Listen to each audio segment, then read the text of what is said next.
Dentro desse contexto do iluminismo, que depois vai progredir na Alemanha para um movimento estético chamado Sturm und Drang, que é o movimento que dá origem ao chamado pré-romantismo alemão, de onde surgem autores como Goethe e Schiller. Dentro desse movimento, então, vai surgir uma reflexão que está entre a filosofia, as artes e a literatura, né?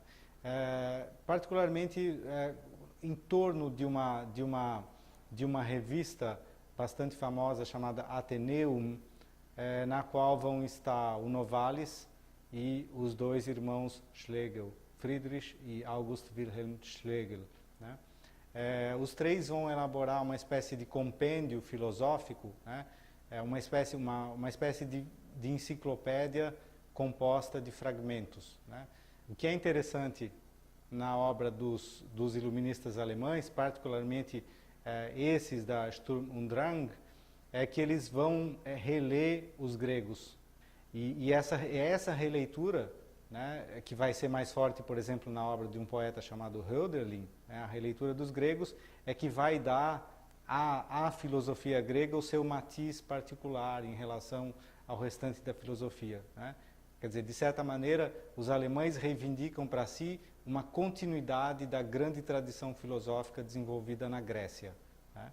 Isso está presente em todos os grandes pensadores alemães, se a gente pensar, por exemplo, em Nietzsche, né, no Nietzsche do Nascimento da Tragédia, mas também em Schopenhauer, está presente de maneira muito forte no Martin Heidegger, né, toda a revalorização do pensamento grego, né, e é uma coisa que vem lá dos idealistas alemães, né, particularmente na obra do Friedrich Schlegel, vai se desenvolver uma forma de reflexão nova sobre a literatura, né? Essa ideia que ele vai chamar num dos fragmentos, de poesia universal progressiva, né, que é a possibilidade de uma nova literatura, né, uma nova poesia capaz de fundir todos os grandes gêneros, né? Então, de certa maneira, isso vai no movimento inverso daquilo que os próprios gregos pensavam, né? Aristóteles e Platão pensavam na diferença dos gêneros, né? O Schlegel e os idealistas alemães vão pensar numa poesia transgenérica, inclusive vão defender a ideia de que não existe diferença entre a poesia e a filosofia, né?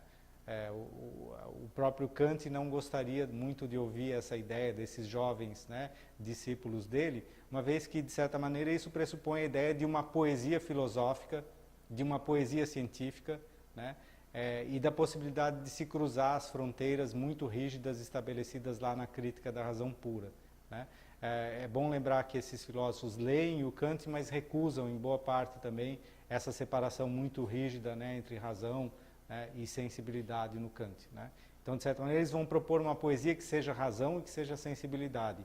Essa poesia eles vão dar o nome de poesia romântica, né? É daí que vem a força do termo romântico, que depois vai fundamentar, mas numa outra direção, no caso da França e particularmente no Brasil, né? O termo romântico para os alemães não tem nada a ver com romantismo, né? A melhor tradução para o termo romântico alemão desse período é o termo moderno, né? Eles estão pensando já, a partir de 1780, aquilo que só depois, no final do século XIX, a gente vai chamar de modernidade, né? Se a gente substitui todas as reflexões que o Schlegel faz sobre o romântico, né, pela palavra moderno, a gente vai entender que, na verdade, ele está falando de modernidade. Ele está falando de uma arte, por exemplo, fragmentária, uma arte que não reconhece mais divisões entre os gêneros, né? Uma arte que transcende tanto filosofia quanto poesia, né? Ao mesmo tempo, vai surgir na obra do Schlegel uma defesa muito forte da crítica, né? É uma defesa muito forte da necessidade de se pensar filosoficamente as obras literárias, né? Essa ideia de que a filosofia possa pensar a obra literária, a obra artística em geral, é uma ideia muito forte e vai ser fundamental depois no pensamento do Hegel, né, sobre o qual a gente vai falar no nosso próximo módulo.